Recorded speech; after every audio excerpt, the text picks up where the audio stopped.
This is The Joe Gaither Show on BamaCentral.com.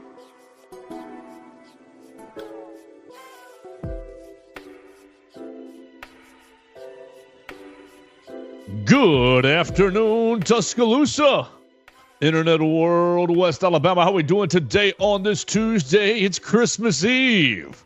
Welcome in. This is the Joe Gaither Show on Bama Central and BamaCentral.com. Hanging out with us inside the Derek Daniel State Farm Studios. I am Joe Gaither. You are the listener, the viewer, and the pleasure is all yours, as our friend Jesse Ventura might say. You're watching us on YouTube. You are watching us on Facebook, Twitter, or right there on my own Facebook, Twitter, and YouTube at Joe Gaither 6, or you're listening to us on Spotify, Apple Podcasts, and Amazon. The Joe Gaither Show on Bama Central. We're hanging out with my friend Mason Woods. You can follow him at MAWoods_ on the Twitter machine. He is coming to us live from Parts Unknown as he's celebrating holidays with his family. Parts Unknown, Alabama, as he's celebrating holidays with his family. And we appreciate him stepping away from the eggnog and giving us some of his time today. Mason Woods, good afternoon. How are you doing, sir? No, I'm doing good today. Doing good. It's Christmas Eve. We're getting closer to the big day. It's been great to just be home, spend time with my family. I always love coming home for a bit. Ready to get back to Tuscaloosa though. Second Merry Christmas or first? Second. Do what? It's the second Merry for you. It's your second Merry Christmas or first? Third, really, because we did my mom's side of the family Saturday, and then my dad's side of the family this past Sunday. No. I mean year. I mean the year-wise for you with you and Melissa. Of the marriage, yes. We've been together now. This will be, as of like a week ago, we've been together for 9 years. All right, then. So you're an old pro at the couple's Christmas. What to get the significant other? Admittedly, no. I'm still a terrible gift giver. I basically just have to tell her, tell me exactly what you want, and I will get that. And it works out now. But the first few years, Melissa's a great. Well, gift. If you have a suggestion for what Mason Woods can get his lovely wife, Melissa Woods, you can leave it in the comment section at Joe Gaither 6. Leave us a comment, question, query, or complaint. But we'll specifically solicit gift suggestions for Melissa is anywhere between the ages of 22 and 27. So you want to make sure tailor it to that age range and give Mason Woods some good suggestions right there. What we're going to do today in the Derek Daniel State Farm Studio, right here off of McFarland Boulevard. Call Derek and his team at 205-758-3391 for all your insurance needs. Call and see how much Derek can save you today. Is give a few gifts at the end of the show. Mason and I will each give a gift to Kalen DeBoer. We'll each give a gift to Greg Byrne, and we'll each give a gift to NATO. It's hypothetical, of course. Money does not exist in this hypothetical situation. You can give your suggestions for what you'd give the three most powerful men in the Alabama athletics department for this Christmas season. But what else will we do today? We're just going to try to wing it today. Let's have a little fun talking holiday traditions. We'll talk a little bit about a defensive back who's going to make his decision. Look, Alabama did very, very poorly as far as in-state recruiting for the class of 2025. You look at the class rankings in 2025, good. Alabama, what? 2, 2, 3, 1, 2, 3, depending on whatever ranking you're looking at, whatever website you're looking at. Most of them having it at 2, but under the hood, inside the recruiting class, very few players from the state of Alabama. That's okay. You give Coach DeBoer a little bit of a mulligan because you're coming into the cycle late. But now it's time to get onto the 2026 cycle. It's a full cycle. It's a full time for you and your staff, Coach DeBoer. Let's get after the state of Alabama. So you got a guy committing today. We'll talk about that in just a second. We probably will start there as Mason's kind of getting warmed up in the recruiting front with Zane Gibson. But we'll also talk about Bryce Young. Brycey, baby, they left you for dead. Ooh. They left you for dead. They said you couldn't do it. They said you were a bust. And now at the end of the Panthers broadcast yesterday. I don't know who it was on the broadcast, but I'm watching Red Zone, and they're going, "Oh, man, I don't know if I want to say this yet, but give me odds on Panthers 2025 playoffs with Bryce Young." How they wrote you off for dead. Mason Woods, why don't we actually start there?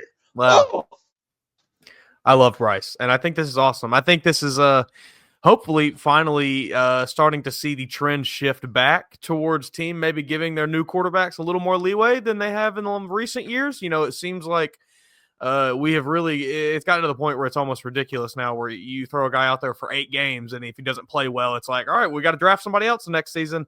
It's just absurd how quickly teams move on from quarterbacks, and this season has been like the year of the thrown away quarterback having his resurgence here. Obviously, you know, we're talking about Bryce Young, but then even just looking across the league, guys like Sam Darnold are having great years. I mean, Jared Goff has had a resurgence with the Lions.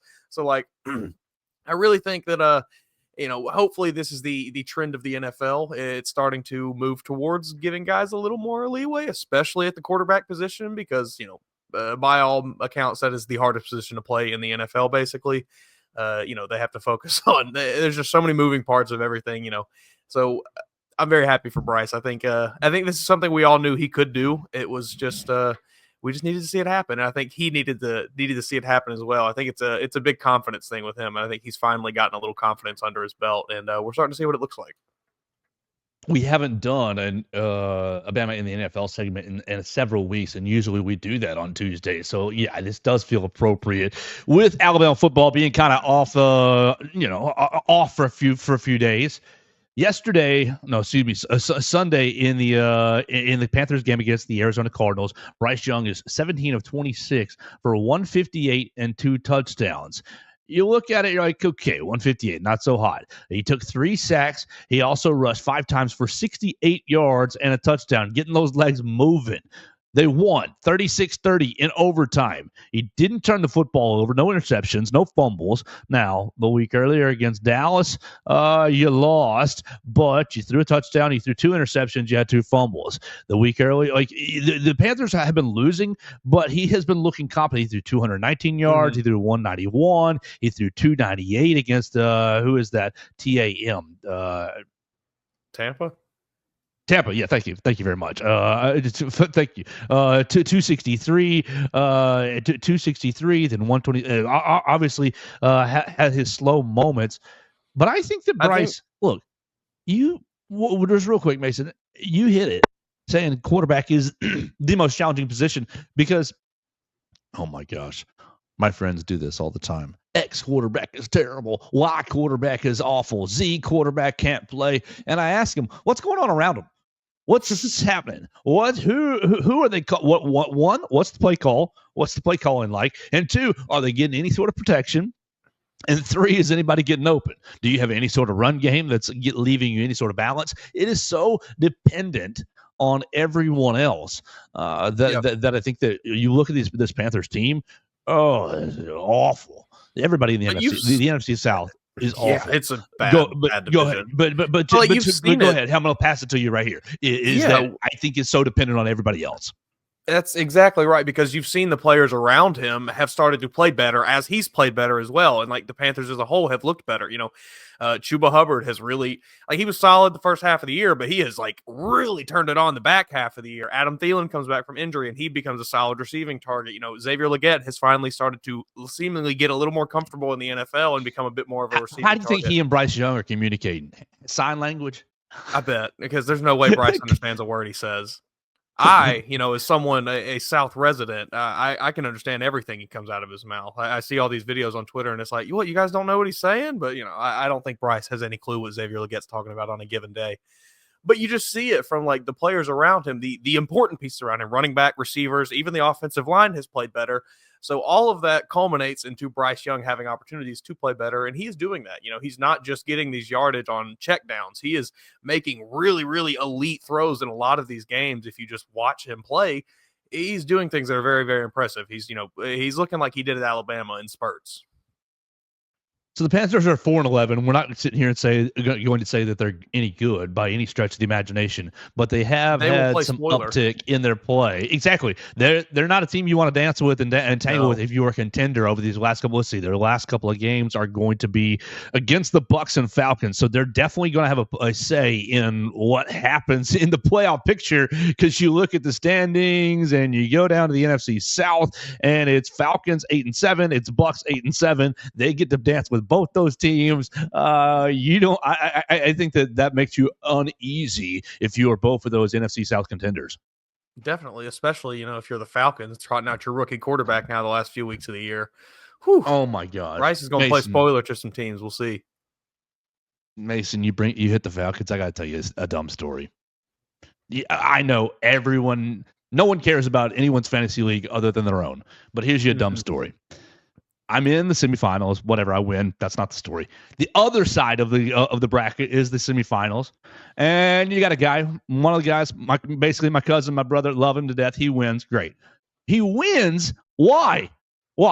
The other semifinalist decides, oh, Michael Penix is getting his first start in the NFL ever.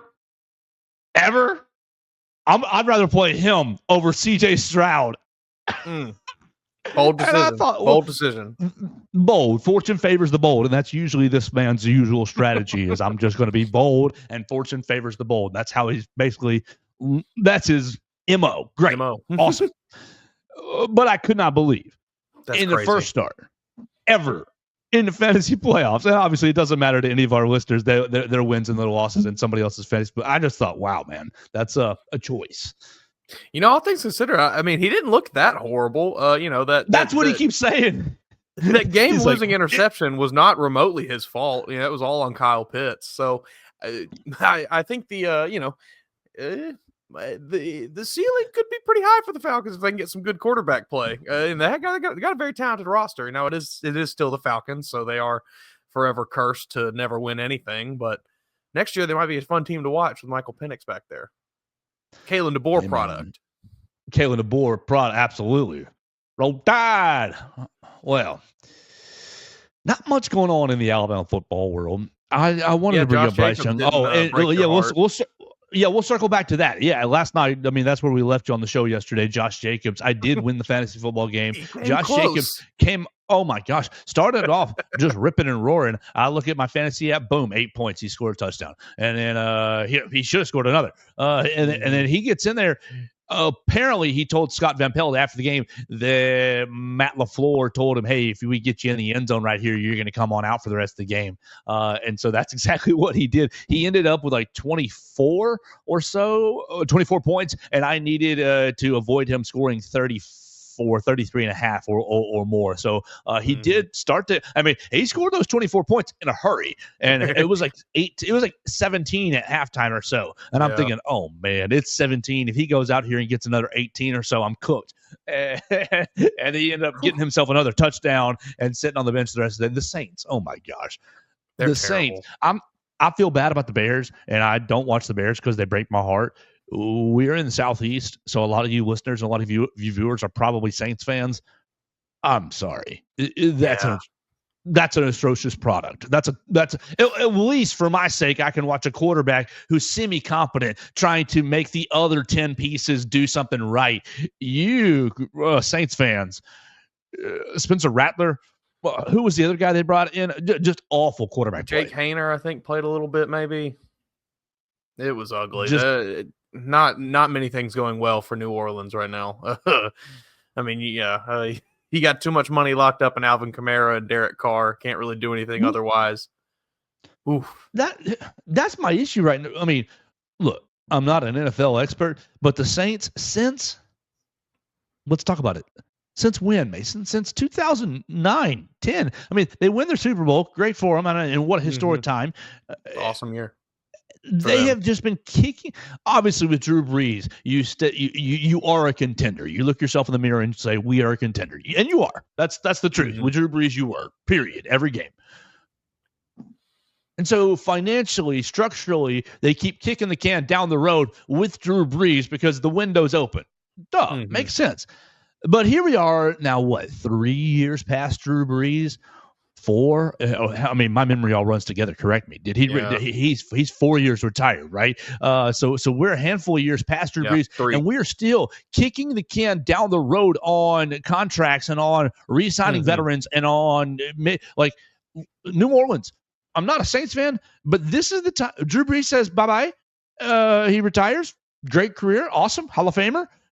That's the time to blow it all up and say, bite the bullet. Everybody's gone. We're going to take some cap hit. Like, they're still stinking while still in financial peril. At least from a roster standpoint. I'm sure as an organization they're fine, but from a roster standpoint, hamstrung by a lot of these contracts. Like, this is the time, buddy, to just bite the bullet and say we're going to stink for a year or two while we purge all these contracts and just play a bunch of newbies who are just developing. Yeah, there was never like a contingency plan for, all right, here's what happens after Drew Brees. Like they didn't have they just try to plug in the next veteran quarterback. It does not work. You've seen it not work for I don't know how many teams now. The Colts tried to do it for a few years. The Titans have tried to do it my entire life. It just doesn't work.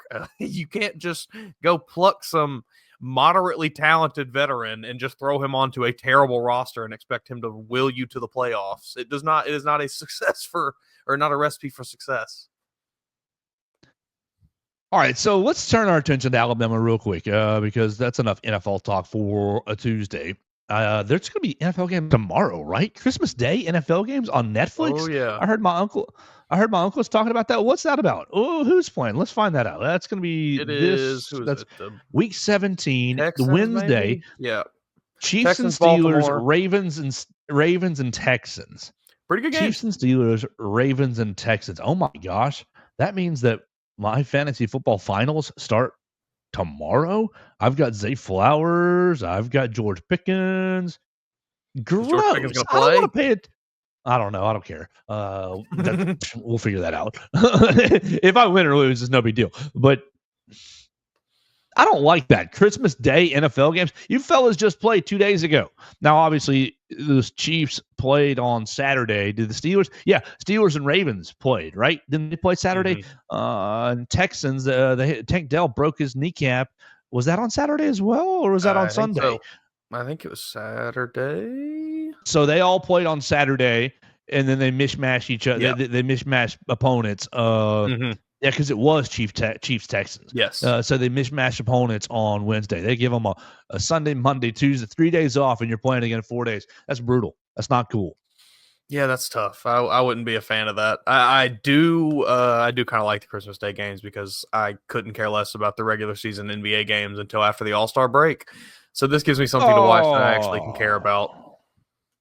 You're not going to watch Spurs and Knicks?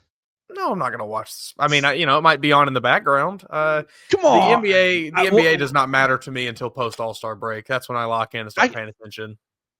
I can't give you a Spurs assignment tomorrow? A little work to do? No, you could. I could watch some Spurs. I could watch some Victor. I'm teasing. It's fun to watch. I'm teasing. It's just, the NBA, hey, you see it, like, we are just having like a mishmash of topics on this show, but the NBA, like, a horrible viewership, and it's because it's the least accessible league of the major four.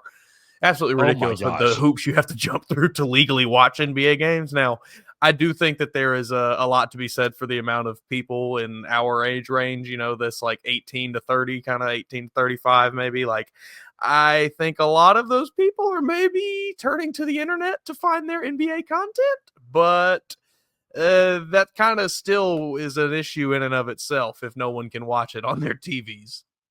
But it's because the NFL keeps stomping them out every chance they get. So the Spurs are people yearn for football. Yeah, the Spurs are playing last night, right? And they're playing at 6. And so here's my mindset. I'm working, and I'm nervous about my fantasy game, and I'm just looking for things to do. I'm going to watch the Spurs game at 6, and then I've got we'll watch wrestling. We've got a podcast, Bears podcast at 8. By the time I finish the Bears podcast, the game will be over, and I'll know if I won or lost. Great. I turn on that Spurs game. They're playing the 76ers, and we have on our work chat access to NBA League Pass. And it's good. Makes it easy. Great. But if you didn't have that, I think it would be very, very challenging. Now, last night's game was on NBA TV, so you might have had that on your cable package, your extended cable package. But look, it's unwatchable. It's an I mean, you got the 76ers last night. You got Joel Embiid, Tyrese Maxey. You got Paul George. So, like, big-time players. You're looking at the Spurs, and you got Victor Wembanyama, Stephen Castle, Chris Paul, Harrison Barnes. So, like, big-time players as well. The product is horrible. They are flying up and down the court, which is nice. They are. The ball is going up and down the court like a ping pong ball. But the players aren't always going with it because it's going so quickly that they can't all keep up. So it's not 5 go down, 10 go down, and 10 go down, like back and forth. It is a mishmash, a hodgepodge of players all over the court, and you're getting easy. But it looks like the All-Star game, but a little bit less. Like, you know how the All-Star game was like really, really not serious? And they're just jacking up shots. Like, these guys were like 11 for their first 35 or something like that. It looked like the Alabama game on Sunday, the Kent State game, but these guys are professionals, and they're just taking shots. And I just thought to myself, this is unwatchable. And I flipped over to wrestling at 7 o'clock, as soon as 7 o'clock hits. And like, sometimes I'm watching wrestling, and I'll hit it a DVR later. Like, I'll just keep watching when I'm watching it. But as soon I'm like, get this off my screen. It was just, it's not enjoyable. It's like you said, it's just it's 48 minutes of fast breaks. Like, it's not fun to watch. It's a bunch of 3-on-2s, a bunch of 4-on-3s, it's a bunch of 2-on-1s. There's hardly any like, all right guys, let's run a set, let's run a set offense, run a set defense, whatever you want to do. It's become less and less fun to watch as the offense has gotten, I don't even want to say better and better, just more the skill. Like, yeah, sure. Because I mean, the skill is better. The skill is, I can shoot way better than your daddy could 10 years ago. Like, okay, you're right. But as far as it being better to watch, it is by far not better to watch, I don't think. And to me, I don't really enjoy watching all 5 guys go out there and jack up threes for 45 minutes. I'd like to see some of the post work. I'd like to see some inside game. I like to see the variety. It's gotten to where like both teams just do the exact same thing the whole game, and it's not very fun. Yeah, there's not really any, like, as you said, like, there's not even a structure as far as plays. Like, even if you are trying to get a 3-point shot. Right. If you are trying to get a 3-point shot, that's fine. But it's just like not as, I don't know. It's not as fun. So all that to say, I'll be watching NBA tomorrow morning, and then I'll check out the NFL games after that. Mm-hmm. What did you find out about this fella, Zane Gibson, Alabama? Zion Gibson. Zion. Thank you. Well, thank you. That's the first thing. We got to pronounce his name right. Zion, Zyan. Zion Gibson is from Gadsden City High School. Is Alabama's first opportunity to start digging into this 2026 class in the state of Alabama. Mason, what'd you find out about Zion Gibson? Yeah, this guy, if he decides he is committing today, I think at 2:30. So if he decides to pick Alabama, he would become the first commitment of the 2026 class. They lost their lone commit of the 26 class about a week and a half ago, Vodney Cleveland from Parker High School in Birmingham. I think he is still in the Alabama radar, but I think he just wanted to open his options back up because I imagine he's probably going to get a lot more interest as he gets into his senior year. So, but Zion Gibson, I think not really sure what position he exactly projects to. He's listed on 247 Sports and On3 and all the recruiting services as a corner, but he plays wide receiver as well. He lined up at corner, at least, just from what I've been able to find. He played corner in 2023, but then this past season he played receiver. And he was pretty solid at both. He only had about 5 or 6 catches this year. So it might just be that, his stats are not available as from his time on the defense this season. But I think he had 5 catches for like 97 yards, 2 touchdowns this season, and only like 7 or 8 games. So, seems like I think he is very, very fast. He's 5'11". He also runs track, plays basketball. I'm looking here. He ran a 10.85 100 and a 22.19 200. That's faster than I was in high school. That's pretty fast. I think that's moving pretty well. Is that faster than you were in high school? That's faster than I was. That's faster than I could have dreamed about being in high school or even ever. Pretty sure I'm not trying to brag, and if this number sounds like I'm bragging, it is not. I'm pretty sure I ran a 12 something 100, like a 12.3, and like I don't think that's fast. It wasn't fast, I but think like the one I think time I that ran I like a 12 something recall 100. now it was hand time, so take this as you will, but running a 40-yard dash and getting timed, it was over 6 seconds. Oh I was a yeah, slow Rich joker. Eisen, baby. Yeah, I think I was real slow. 5'1", 4'9" my last my last time senior year, but like I don't think that's right. It might have been 5'6".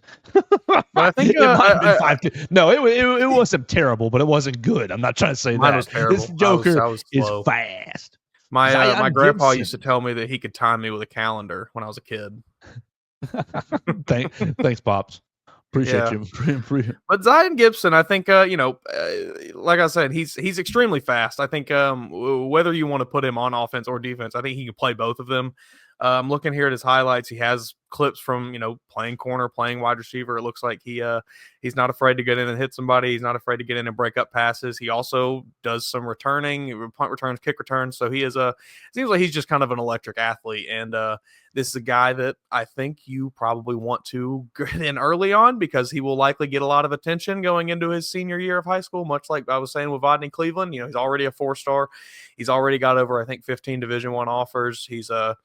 His Final Four that he's choosing between today is Miami, Auburn, Tennessee, and Alabama. So he is very obviously getting a lot of national attention from some of the powerful programs across the country.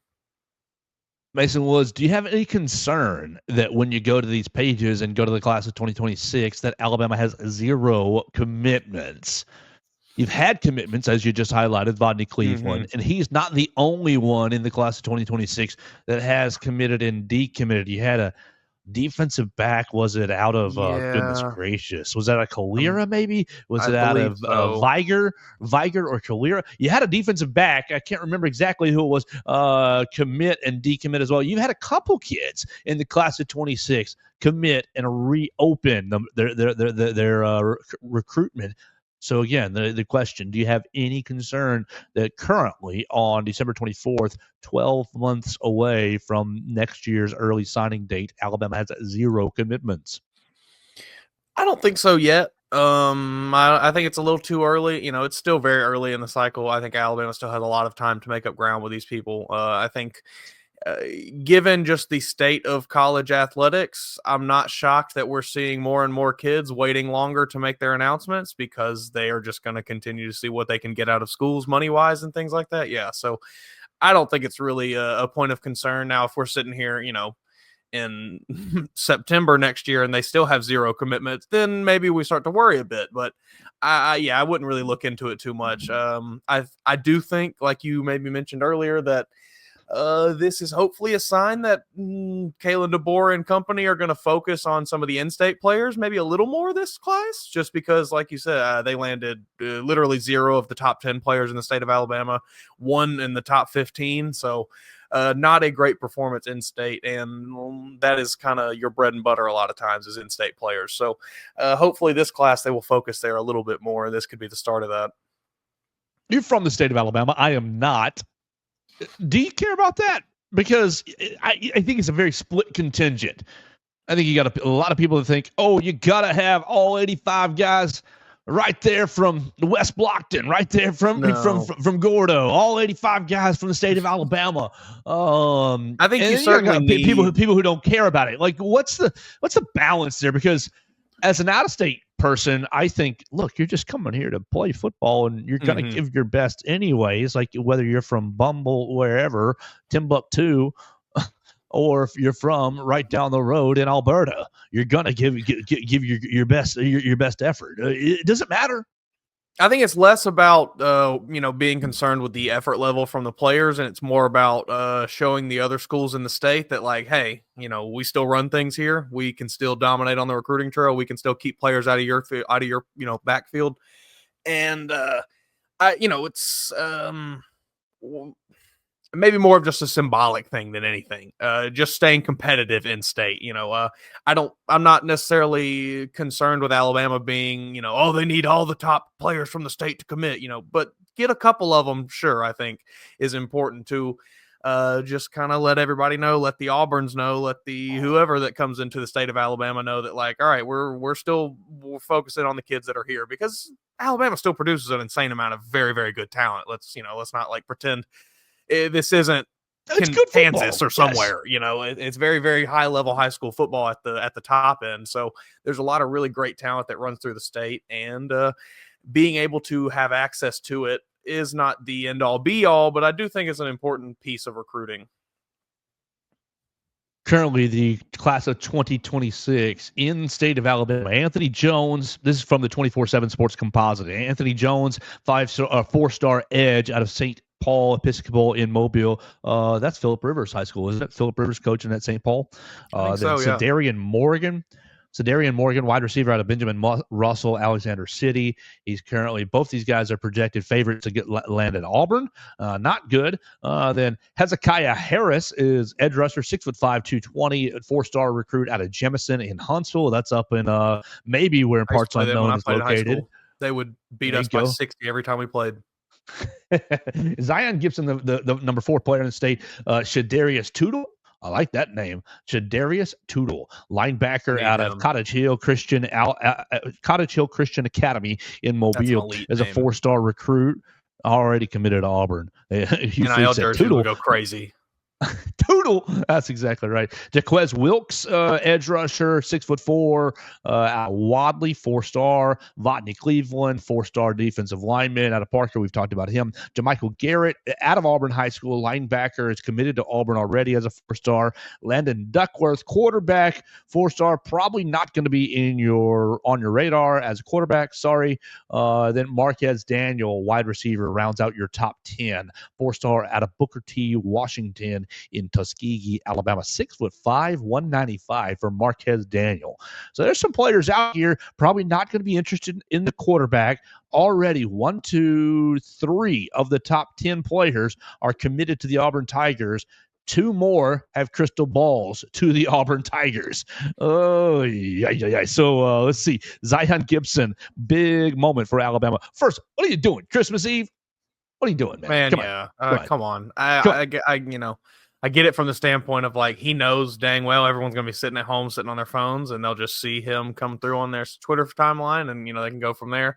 But you couldn't have done this like 3 days ago, or even a week from now. New Year's Eve would have been a great day. Would have been a great. New Year's Day would have been a great day for this.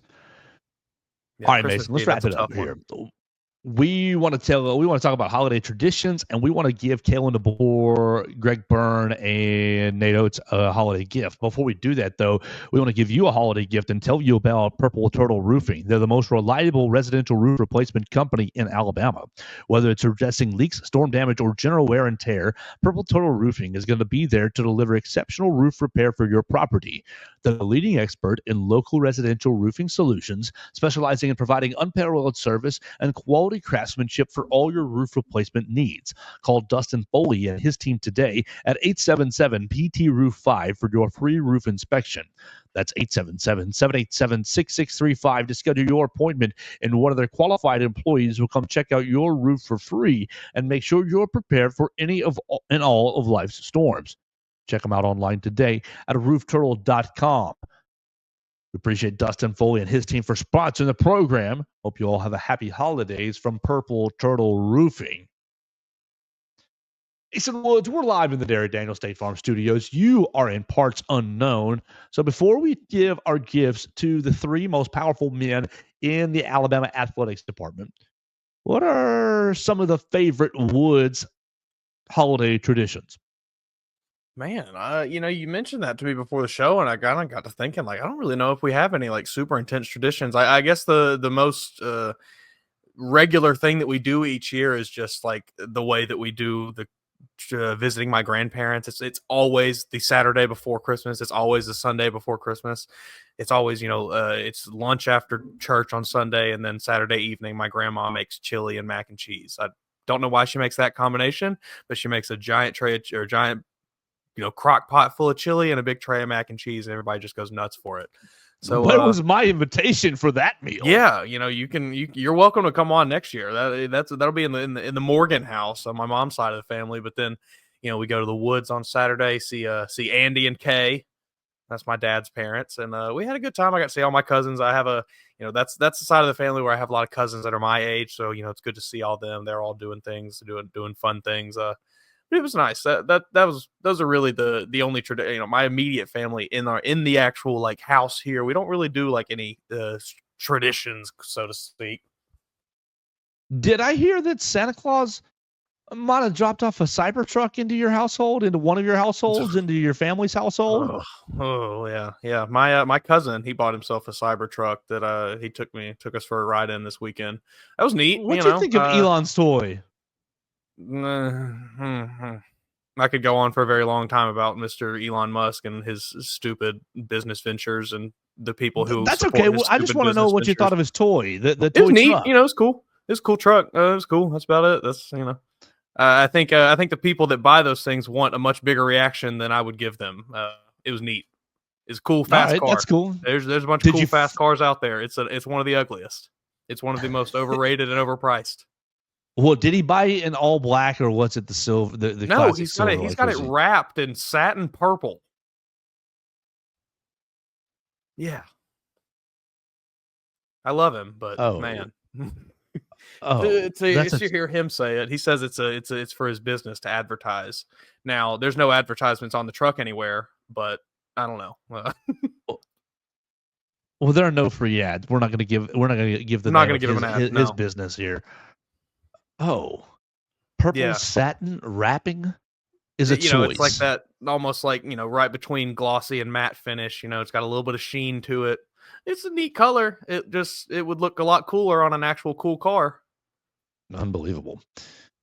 All right. Well, I'll get up to back up to Chattanooga here in a couple of hours and spend some time with parents. And that'll be great. It'll be a big family gathering on Christmas Day. Then I will get back to work. We're going to take the next day off, Christmas. We're going to take the 26th off. And what we're going to do on the 27th is really talk about the Michigan Wolverines. I don't even really know who's playing because all the guys are opting out. Not the Alabama guys, to be clear. No. The Michigan guys. A lot of the Michigan guys are opting out. Mason Graham, Colston Loveland. You got what does it say about those two programs? What's the running back Donovan something? Donovan Mitchell. Donovan. No, thank you. Not Donovan. No, that's the basketball. That's the basketball player. Anyways, they got a lot of opt-outs, and so we'll figure out who's playing. I know Alex Orgy is in the transfer portal. Donovan Edwards. Do they have any quarterbacks? Donovan Edwards. Thank you very much. We'll find out who's playing, and we'll tell you about that on our Friday episode. It's kind of TBD if I will grab my cousin tomorrow to do an episode like we did last Christmas. But Mason, before we get out of here, let's play Santa Claus. Let's put on our Santa Claus hat. And if we are Santa Claus, that means we have all the Christmas magic available to us. No budget. Everything is at our disposal. We have some Christmas miracles in our pocket if we want it. Who do you want to start with first? Who do you want to start with first? You want to give a gift to Greg Byrne? Do you want to give a gift to Nate Oats? Or do you want to give a gift to Kalen DeBoer? Man, it's tough. I think let's start with Nate Oats. Let's start with Nate Oats. And I don't think there's anything better that you could give him than just give him a nice giant blank check that says go get whoever you want. And I right there, I'd give him carte blanche to sign. Spend as much money as you want. Go get any transfer you want. Go get any recruit you want. Go get any coach you want. If you want to go that route, just bring anybody you want in. Or hey, even if you want to, you can just go ahead and blow that on a brand new Coleman Coliseum, brand new basketball arena. Do whatever you want, Nate. We're just going to give you free money to spend it however you wish, as much as you wish. I like that. That's a great gift for Coach Oates. We obviously are thinking about a basketball arena, and every time we go to Coleman Coliseum this year, we are inundated with the practice facility in the back end of Coleman being constructed, junking up the parking lot. It's such junking up the parking lot. Oh, just to hold us over, like we won't get you that arena, but here's this fancy new practice center. Well, apparently that's what he asked for when the Kentucky Buzzards were buzzing. That's what he asked for was go ahead and give me a practice facility, and they said yeah. They said no, we can do that, but it has caused me to back off my maybe attendance tirade a little bit this year because, goodness gracious, the parking is horrific over there. And you've had a little bit of a challenge getting into Coleman Coliseum this year because of it, but it will be done soon. You're giving Nate Oats a blank check. And I'm thinking I'm going to save something similar. But I'm going to give Nate Oats. Like I'm thinking of how can you get this team to play all 40 minutes all the time?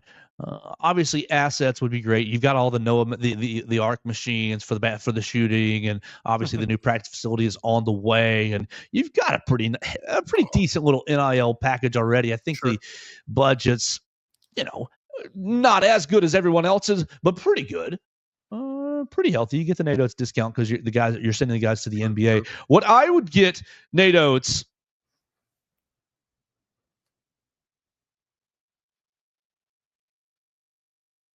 What I would get Nate Oats is. Yeah, actually, it's going to spin me that direction. I'm going to get Nate Oats 2 NBA lottery picks this year in Darian Reed and LeBaron Philon to use on the recruiting trail to further enhance the Nate Oats discount. That's what we're going to do. We're going to get Darian Reed and LeBaron Philon in the NBA lottery. That's the top 12 in the first round. Not only first round picks, but the top 12 picks. Those two fellas are going to play well enough. They're going to continue to get comfortable in college basketball and become one-and-done players and play and get themselves drafted in the NBA lottery. That's what I would get head coach Nate Oats. I think that would be a good pick. I don't think he would complain about that. I think he'd be pretty happy to pitch that to anybody, pitch that to the next AJ DeBonsa. Absolutely. You want to, may I take the lead for Greg Byrne? I've got my idea for what I want to give Greg Byrne. For Greg Byrne. I'm going to play off yours, and instead of giving him a blank check, I am going to give Greg Byrne a sports-enthused Alabama alum, a very sports-enthused, wealthy Alabama alum, a sports-enthused a la Phil Knight, per se, someone like that. But I'm going to make him, a recent graduate, maybe a crypto king, somebody who's up and comer on something like that may be a little nefarious. Somebody that might be up into some new wave money. I think that we're going to give Greg Byrne an Alabama alum that is feverishly passionate about the athletics across all athletics. That will like Alabama's own Nevin Shapiro. Exactly, that's what we're giving Greg Byrne. I'm gonna give Greg Byrne. I'm looking at it here. It's not gonna cost me too much money. I'm looking at it on eBay. It's only ranging from $28.99. I'm seeing $35.99, and it's just an old Nokia 3310, so that he can stop tweeting. Because I'm sick of seeing it. I'm sick of seeing you get cooked on the internet, Greg. I'm sick of seeing you bring any bit of negative media to anything related to Alabama. Just stop tweeting for a little bit. Let's get you a nice brick cell phone. You can make phone calls and you can maybe send a text message. No more tweeting. He said that on a recent radio appearance, that he was pretty good about ignoring the notifications, firing off a tweet, and turning the noties off. No, I'm gonna get him a nice Nokia. He'll love it. Maybe I go even older than that, and go all the way back and get him one of those that you have to carry the tote bag around for. I think Greg would look nice with a big cell phone accessory on his side. What are we gonna give Kalen DeBoer? This one's hard. We probably should have started with Coach DeBoer, the newest member of the athletic department, the newest member of the trio. We probably should have started with Coach DeBoer. I've got something cheap we could give Coach DeBoer that I think might work. But I'm wondering, I'm trying to be creative. I'm wondering if I can go better. I've got earmuffs. Okay. Earmuffs and blinders are kind of what I would give Coach DeBoer. But I'm trying to think, can I go any better? Because, look, here, the noise is noisy. The noise is noising right now. Failure, missed the playoff, bad year, not the right man, this, that, and the other. And look, that's coming from, as Kirk Herbstreit would call it, a certain fringe contingent of the fan base. But I would, if I were friends with Coach DeBoer, end up giving him some sort of earmuffs and blinders so he is insulated from any outside noise and continues to stay his own path.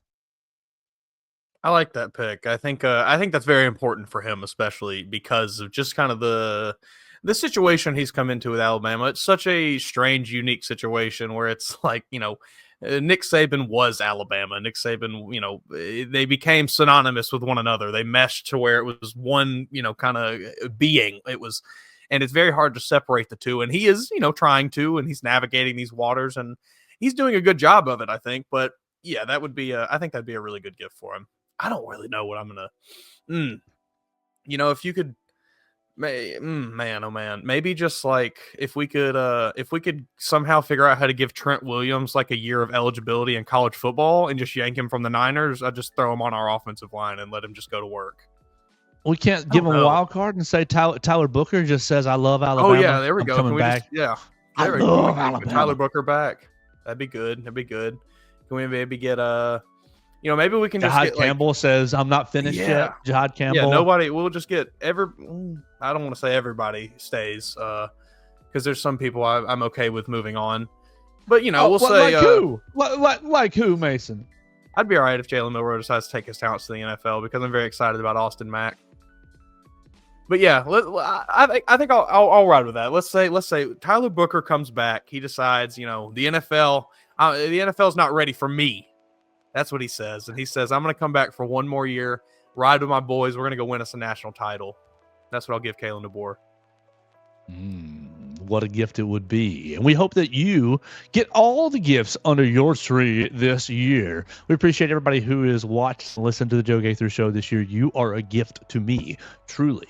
Appreciate Mason Woods very much for being on with the show with us.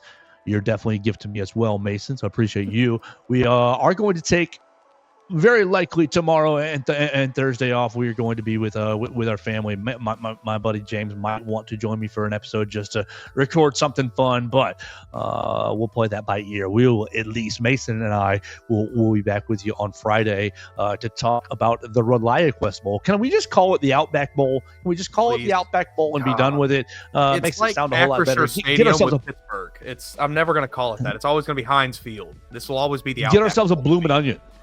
Yes. Go to Outback, get yourself a bloomin' onion, and watch Alabama and Michigan this year. We'll talk about that on Friday, and we'll leave you with your families right here. From us to you, from the Joe Gaither Show, we wish you a Merry Christmas from Bama Central on the Bama Central YouTube channel right here on Facebook, Twitter, and YouTube. We'll talk to you on Friday on the Joe Gaither Show on Bama Central and BamaCentral.com. Thanks for joining us on today's edition of the Joe Gaither Show on Bama Central. Keep up with Joe on all his social media pages at Joe Gaither6. Subscribe, rate, and review the show on Spotify and Apple Podcasts, and be sure to read us daily at BamaCentral.com.